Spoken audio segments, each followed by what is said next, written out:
यमुनानगर में बदमाशों के हौसले इस कदर बुलंद हैं कि अब मामूली बात पर भी गोलियां चल रही है।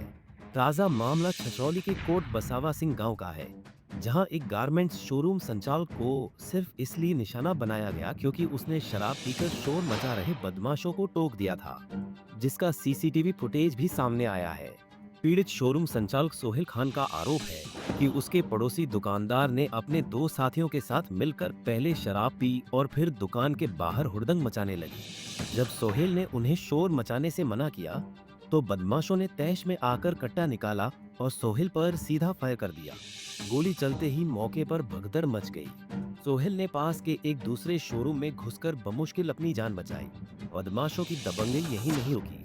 प्रत्यक्षदर्शियों के मुताबिक उन्होंने शोरूम के कर्मचारी अकरम के सिर पर भी पिस्टल तानकर उसे जान से मारने की धमकी दी और बाइक पर सवार होकर फरार हो गए। वारदात की सूचना मिलते ही एएसपी, डीएसपी और सीए की टीमें मौके पर पहुंची और सबूत जुटाना शुरू कर दिया है। मैं जी यहाँ शोरूम बंद कर अपने काम कर रहा था जी, तो नसीम और एक सार्थक लड़का है जी, वे यहाँ अल्लाह तार रहे थे जी। तो मैं बाहर आया, मैंने पूछा भाई क्या बात हुई जी। उसने सीधी मेरी तरफ फायरिंग करी जी। फिर उसने फायरिंग करी जी, फिर मैं अंदर भी आ गया जी शोरूम में। उन्हें फिर इसके एक बंदोर था मेरे साथ जी, उसकी साथ हथापाई करी, उसकी छाती बदर है जी। पिस्टल जो गट्टा कुछ भी ले रहे होंगे जी। किस बात के पीछे फायरिंग करी? बस बात तो कुछ भी नहीं हुई जी हमारी उनके साथ, हम तो अपने काम पर थे जी। एक था जी गट्टा, तो कुछ बोले ना जी, कुछ नहीं हुआ।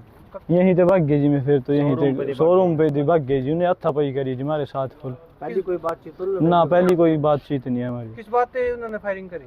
बस कुछ भी नहीं, बात तो यही, बस यही पूछा था भाई क्या बात हुई। मैं अल्लाह तार रहे थे, बस नशे में थे जी, ड्रिंक करी थी। 3 बंदे थे जी। कौन कौन थे, नाम बताओ? एक का नाम नसीम है जी, एक का नाम सार्थक है जी, तीसरे का नाम नहीं पता है। कहाँ के रहने वाले हैं? सार्थक तो यही कहता है जी, कोट बसावा सिंह का। नसीम की माजरे का है जी। भाई उन्होंने गट्टा काटा और वो ऊपर धरा मेरे मंदिर जाकर शोरूम में, ठीक है जी। और बहन माँ की गाला दिया है जी, कह रहा जहाँ मिलेगा मैं ही जानते मारूंगा। और इंटा भी मारी है फेंक के, दम कर रहा था भाई। हमने उसको कुछ नहीं कहा है, यही बात पूछी है कि भाई कहानी अल्लाह तार रहा है यहाँ पे। तो ड्रिंक कर रखी थी भाई पूरी। फायर कितने करे उन्होंने? फायर एक करा भाई, 3 लोग थे भाई।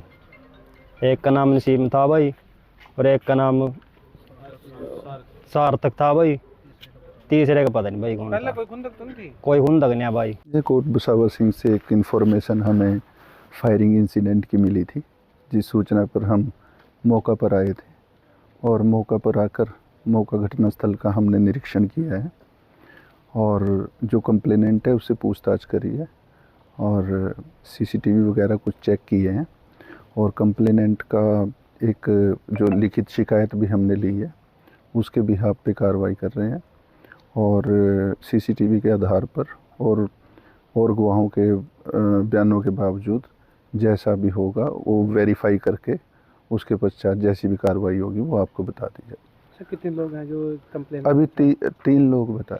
यमुनानगर में 24 घंटे के भीतर फायरिंग की यह दूसरी बड़ी वारदात है। इससे पहले भी बदमाशों ने एक अस्पताल और मॉल को निशाना बनाया था। हालांकि पुलिस ने आरोपियों को जल्द गिरफ्तार करने का दावा किया है, लेकिन सरेआम हुई इस फायरिंग से पूरे बाजार में दहशत का माहौल है। अब देखना होगा कि खाकी इन बेखौफ बदमाशों पर कब तक नकेल कस पाती है। यमुनानगर से परवेज खान, पंजाब केसरी टीवी। हमसे जुड़े रहने के लिए हमारे YouTube चैनल को सब्सक्राइब करें और नई वीडियो की नोटिफिकेशन के लिए बेल आइकॉन को दबाएं। अगर आप ये वीडियो Facebook पर देख रहे हैं तो लाइक जरूर करें और ज्यादा से ज्यादा शेयर करें। धन्यवाद।